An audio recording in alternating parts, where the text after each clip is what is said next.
Friends, last class में हमने inventory के बारे में डिस्कशन की थी और इन्वेंट्री के न्यूमेरिकल्स बस दो ही थे वो जो हमने लास्ट क्लास में डिस्कस किए थे।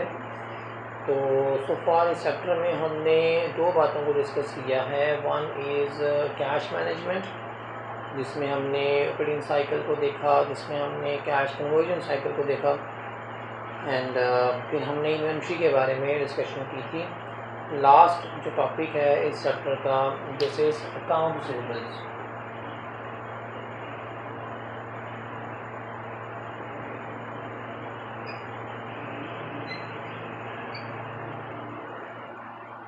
Accounts receivables, what is account receivables, जिसको इन शॉर्ट AR भी लिख सकते हैं। Account receivables, these are our trade debts. Trade debtors, trade debtors या अकाउंट रिसीवेबल उन लोगों को बोलते हैं who buy goods on credit। वो लोग जो हमसे उधार गुड्स परचेज करते हैं उन्हें कहा जाता है दे आर ट्रेड डेटर्स और दे आर अकाउंट रिसीवेबल्स। बाकी भी लोग होते हैं जो हमसे उधार ले लेते हैं, कैश उधार लेते हैं, but they are not account receivables, वो अकाउंट रिसीवेबल नहीं कहलाते। दे आर बोरोवर्स और some other category. Account receivables में स्पेसिफिकली उन्हीं लोगों को शामिल किया जाता है जो कि हमसे गुड्स परचेस करते हैं ऑन क्रेडिट। अकाउंट रिसीवेबल के साथ आपने एक और टर्म में भी सुनी हो, that is note receivable.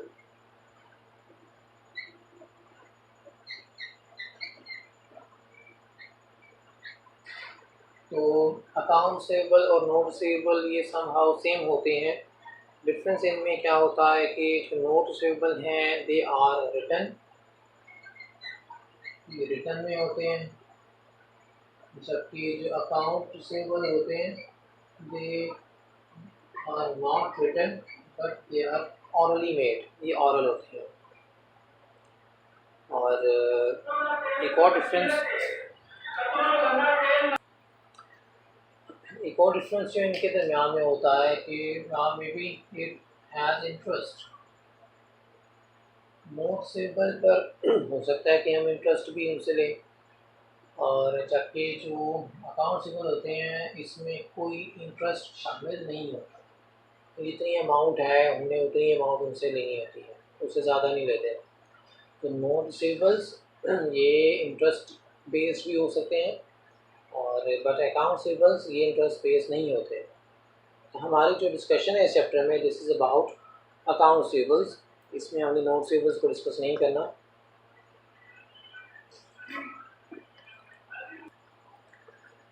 Okay, सो हम डिस्कशन स्टार्ट करते हैं हमारे अकाउंट रिसीवेबल के बारे में। They are the persons who buy goods on credit, ये वो लोग हैं जो हमसे उधार चीज़ें परचेस करते हैं। लेकिन देखें, क्या हम किसी भी कस्टमर को चीज़ें उधार दे देंगे? हमारे पास कोई भी आए कि हमें आप गुड्स पर सेल करें ऑन क्रेडिट और हम अपनी सेल्स को बढ़ाने के लिए हम बस उसको हर दफ़ा ही सेल कर देंगे, ऐसा नहीं होगा।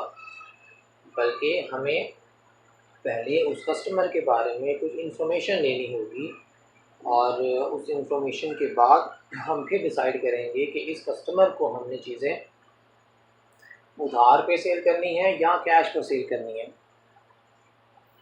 तो एक टेक्निक इस्तेमाल की जाती है ये डिसाइड करने के लिए कि हम किसी भी कस्टमर जो भी हमसे उधार चीज़ें परचेस करने के लिए कहता है, तो हम उस पर ये जो टेक्निक है ये अप्लाई करते हैं। अगर वो इस टेक्निक में पास होता है तो हम उसको चीज़ें सेल कर देते हैं, अगर वो इस टेक्निक में पास नहीं होता तो हम उसको उधार चीज़ें सेल नहीं करते। वो टेक्निक कहलाती है 5 C's of credit। 5 C's of credit। ये टेक्निक है डिसाइड करने के लिए कि किसी भी कस्टमर को हमने चीज़ें उधार सेल करनी है या नहीं करनी। 5 सीज़। सीज़ इसलिए कहा जाता है कि ये 5 टेक्निक्स हैं और उन सब के जो नाम है वो सी से स्टार्ट होते हैं, इसलिए कहा जाता है कि they are 5 Cs of credit. तो हम ये देखते हैं वन बाय वन कि ये क्या चीज़ें होती हैं। The first C is character.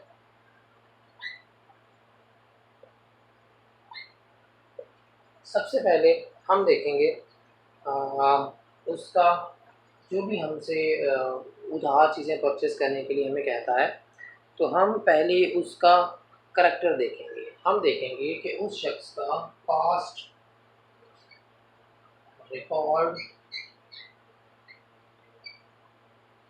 Of paying debts या ऑब्लिगेशंस, उसका पुराना रिकॉर्ड क्या है डेट्स को पे करने के बारे में।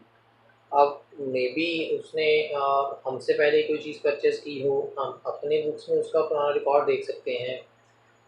हमसे अगर उसने परचेज़ नहीं की तो हम किसी और, उसने डेफ़िनेटली उसे उसने कहीं और से परचेज़ की होगी, तो हम किसी और कंपनी से उसके बारे में इंफॉर्मेशन ले सकते हैं। तो क्योंकि एक इंडस्ट्री में जो लोग होते हैं वो तो सब एक दूसरे को जानते हैं तो मे बी इसको भी जानता हो, इससे इसने किसी से उधार चीज़ें खरीदी हों, तो हम इसके बारे में इंफॉर्मेशन ले सकते हैं बाकी कंपनी से कि इसके डेट्स पे करने की अब ऑब्लिगेशन, इसका पास्ट रिकॉर्ड क्या है। देन सेकंड हम इसके बारे में जो इंफॉर्मेशन लेंगे this is capacity. Capacity means is ability to pay debts. इसमें एबिलिटी कितनी है डेट्स को पे करने के लिए। करेक्टर मीन्स उसका past record and capacity means his ability to pay debts. हम अब उसकी एबिलिटी कैसे हम मेजर करेंगे कि क्या वो डेट्स को पे कर सकता है कि नहीं। तो एबिलिटी में भी हम उसकी देख सकते हैं बाय हिज बैलेंस शीट। हम उस कंपनी की बैलेंस शीट देख सकते हैं और बैलेंस शीट में भी अगर आपने स्पेसिफिकली देखना है तो हम उसकी करंट एसेट्स देख सकते हैं।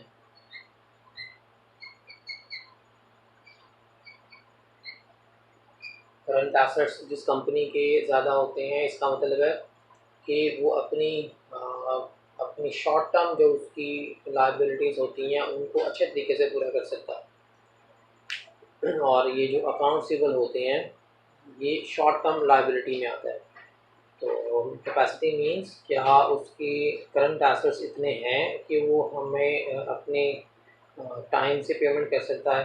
तो इसके लिए हम क्या कर सकते हैं, उसकी एबिलिटी को देखने के लिए हम उसकी बैलेंस शीट देख सकते हैं। बैलेंस शीट में उसके करंट एसेट्स देख सकते हैं।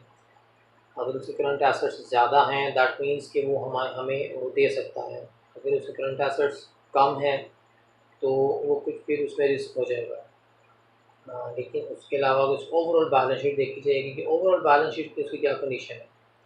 बैलेंस शीट अगर उसकी स्ट्रॉन्ग है तो दैट शोज़ कि उसकी कैपेसिटी ठीक है पेमेंट करने के लिए। लेकिन अगर उसकी बैलेंस शीट वीक है दैट शोज़ कि उसकी एबिलिटी जो है डेट्स को पे करने की वो ठीक नहीं है।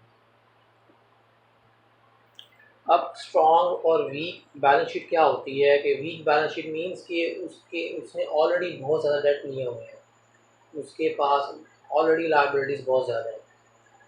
तो उसका मतलब है कि उसकी बैलेंस शीट वीक है।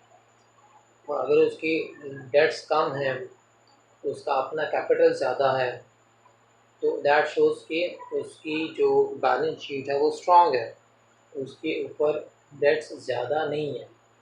तो ये हम फिर देखेंगे उसकी capacity by analysing his statements. हम उसकी स्टेटमेंट्स को एनालाइज करेंगे और जिसके मुताबिक हम फिर उसकी एबिलिटी को मेजर करेंगे। देन इसी से रिलेटेड है एक और is capital. The amount of capital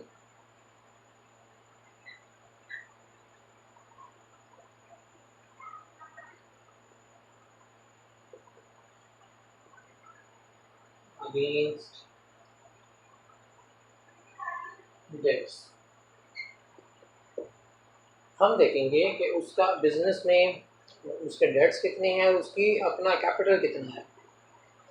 तो अभी जैसे यहाँ पे बात हो रही थी, तो हम अगर उसका अपना कैपिटल ज़्यादा है, उसका डेट्स कम है, तो इसका मतलब है कि उसकी उसके बिजनेस में अपनी कंट्रीब्यूशन ज़्यादा, अपनी इन्वेस्टमेंट ज़्यादा है, तो उसकी बैलेंस शीट स्ट्रॉन्ग होगी। लेकिन अगर उसके डेट्स ज़्यादा हैं, उसका कैपिटल कम है, तो इसका मतलब है कि वो ऑलरेडी वो डेट्स उसके ऊपर बहुत ज़्यादा है, वो ऑलरेडी बहुत ज़्यादा इंटरेस्ट पे करता है, तो उसकी फिर जो कंडीशन होगी वो जो वीक होगी।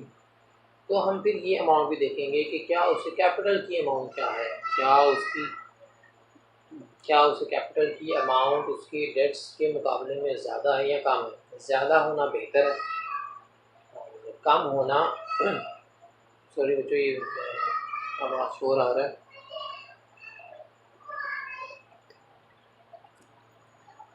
तो क्या बात हो रही थी कि ज़्यादा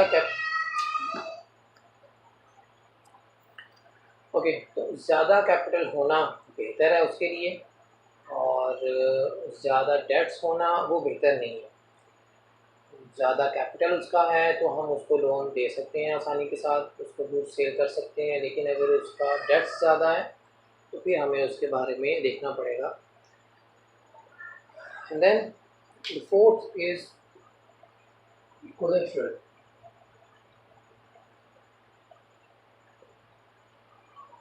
collateral this is the assets he has placed as security।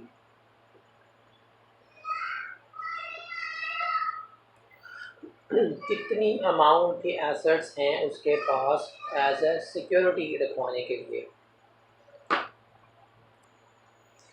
अगर तो उसके पास सफिशेंट अमाउंट में एसेट्स मौजूद हैं कि वो एज ए सिक्योरिटी रखवा सकता है, कोलेटरल सिक्योरिटी को बोलते हैं, तो this is well and good, उसको हम चीज़ें सेल कर सकते हैं।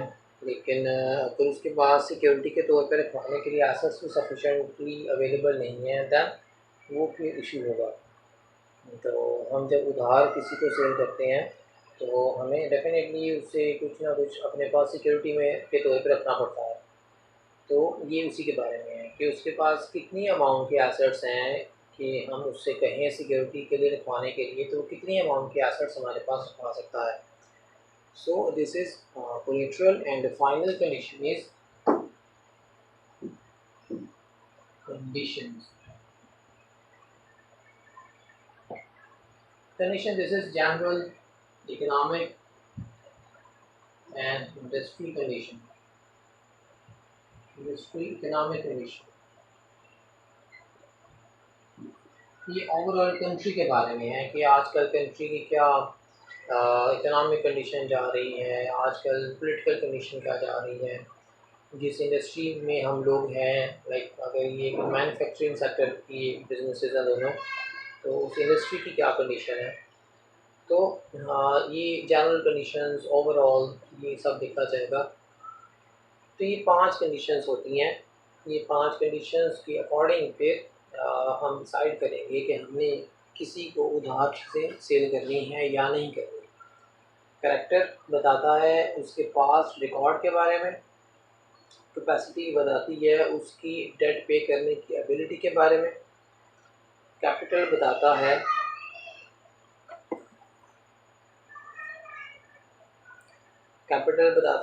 कि उसका कैपिटल ज़्यादा है या उसके डेट्स ज़्यादा हैं।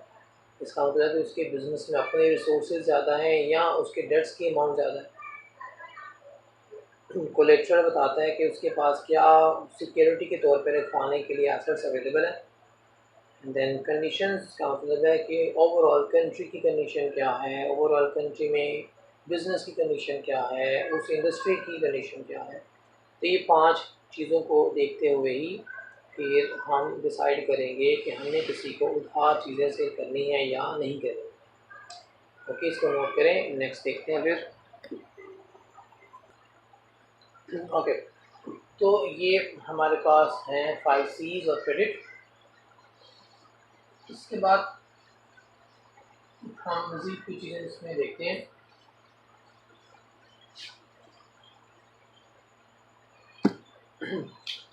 हमारे जो न्यूमेरिकल्स हैं इसमें जो बातें डिस्कस की गई हैं, they are about credit conditions. They are about credit conditions. Credit conditions का मतलब क्या है कि हम कितने दिन अपने कस्टमर्स को देते हैं पेमेंट करने के लिए, लाइक नंबर ऑफ डेज, और हम कितना उनको डिस्काउंट ऑफ़र करते हैं, डिस्काउंट ऑफ़र करते हैं या नहीं करते। तो देयर सर्टेन क्रेडिट कंडीशंस कि हम दिन, सपोज हम कहते हैं कि हम उन्हें 30 दिन देते हैं पेमेंट करने के लिए, सपोज हम उन्हें कोई डिस्काउंट नहीं देते, तो अब हमने अपनी सेल्स को किसी ना किसी तरीके से इंक्रीज़ करना होता है। सेल्स इंक्रीज़ करने का एक मेथड क्या हो सकता है कि हम अपने कस्टमर्स को जो उधार सेल करते हैं उस पर हम उन्हें 30 दिन दे रहे हैं, अगर हम उनको दे दें 45 डेज़ दे दें, दिन उनको ज़्यादा दे दें, हम अपनी क्रेडिट कंडीशंस को थोड़ा सा रिलैक्स कर दें, जहां हम उनको 30 दिन देते हैं वहाँ उनको 45 दिन दे दें, तो डेफिनेटली इससे क्या फ़र्क पड़ेगा, इससे हमारी सेल्स में फ़र्क पड़ेगा। सेल्स ज़्यादा होगी, मे बी कम हो जाए। ऐसे ही हम देखते हैं कि अगर डिस्काउंट है, हम कोई डिस्काउंट ऑफ़र नहीं कर रहे, लेकिन अब हम क्या करते हैं, हम कस्टमर्स को 2% डिस्काउंट ऑफ़र कर देते हैं कि जो शख्स 30 दिन के अंदर अंदर पेमेंट करेगा, या जो शख्स 45 दिन के अंदर अंदर पेमेंट करेगा, या जो शख्स 10 दिन के अंदर पेमेंट करेगा, उसको हम डिस्काउंट देंगे। तो ये डिफरेंट हम अपनी क्रेडिट कंडीशंस में चेंजेस कर सकते हैं अपनी सेल्स को इन्हांस करने के लिए, सेल्स को बढ़ाने के लिए। हमारे जो न्यूमेरिकल्स हैं वो इन्हीं कंडीशंस के बारे में है, जो अकाउंट रिसीवेबल्स के बारे में हमारे न्यूमेरिकल्स हैं वो इसी के बारे में है कि हम अपने कुछ न्यूमेरिकल्स में आपको बताया जाएगा कि हम अपने नंबर ऑफ़ डेज़ बढ़ा रहे हैं, नंबर ऑफ़ क्रेडिट डेज़ बढ़ा रहे हैं, तो वो बढ़ाने से हमें लगता है कि हमारी सेल्स इतना इंक्रीज़ हो जाएगी, तो हमें फिर उसके बारे में सारी कैलकुलेशंस करना पड़ेंगी कि क्या कंपनी को इतने दिन बढ़ाने चाहिए कि नहीं बढ़ाने चाहिए। फिर कुछ न्यूमेरिकल्स में आएगा कि आपको डिस्काउंट बताया जाएगा कि कंपनी पहले इतने % डिस्काउंट देती है, अब कंपनी डिस्काउंट बढ़ाना चाह रही है या कम करना चाह रही है, तो वो डिस्काउंट कम ज़्यादा करने से क्या फ़र्क पड़ेगा, वो आपको बताया जाएगा, आपने उसकी स्टेटमेंट से बनानी होगी। कुछ कैलकुलेशंस ही करना होगी, तो वो फिर हम देखेंगे उसमें कि वो कैसे कैलकुलेशंस हमने करनी है।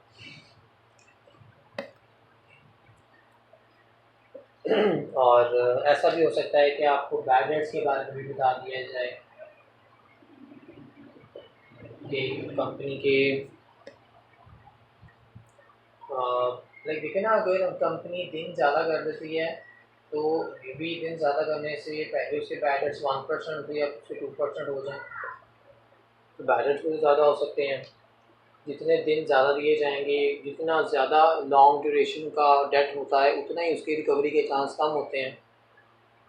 तो ये कुछ बातें हैं जो आपको बताई जा सकती हैं कि हम क्या चेंजेस कर रहे हैं अपनी क्रेडिट कंडीशंस में और उसका इफ़ेक्ट क्या आएगा आपकी फ्यूचर प्रॉफिटेबिलिटी में।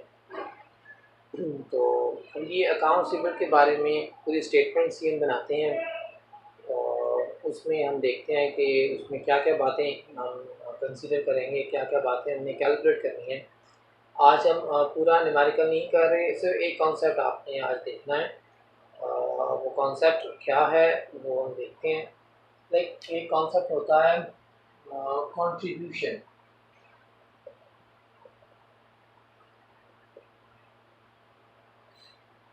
कंट्रीब्यूशन वैसे तो इंग्लिश का वर्ड है, आपको पता है इसके मतलब का, लेकिन ये फाइनेंस में कंट्रीब्यूशन क्या होता है।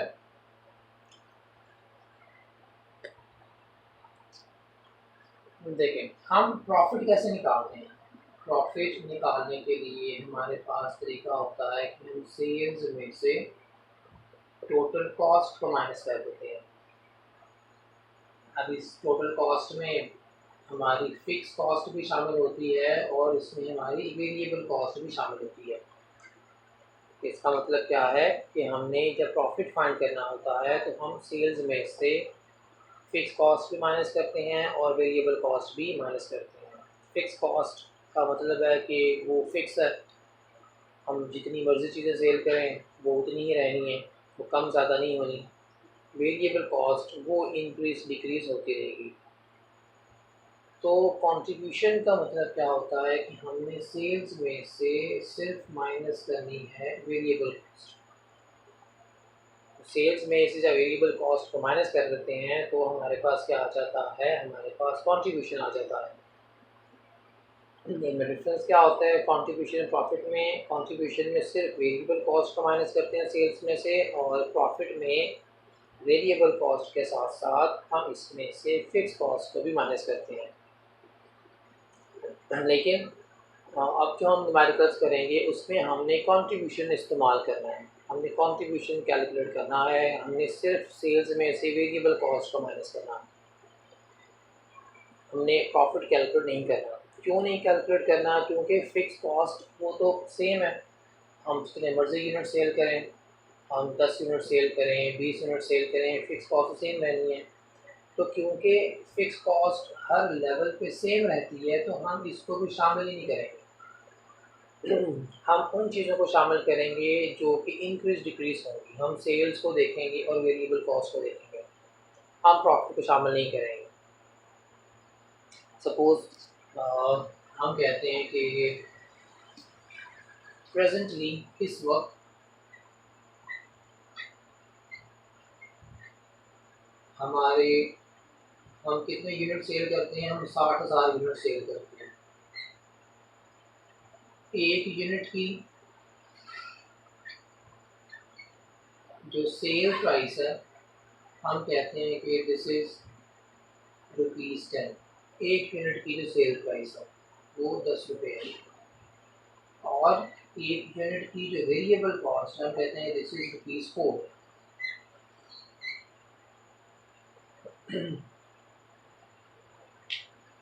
एक चीज़ हम सेल करते हैं 10 रुपये की, और वो चीज़ हम बनाते हैं, उस चीज़ के ऊपर वेरिएबल कॉस्ट आती है ₹4 की।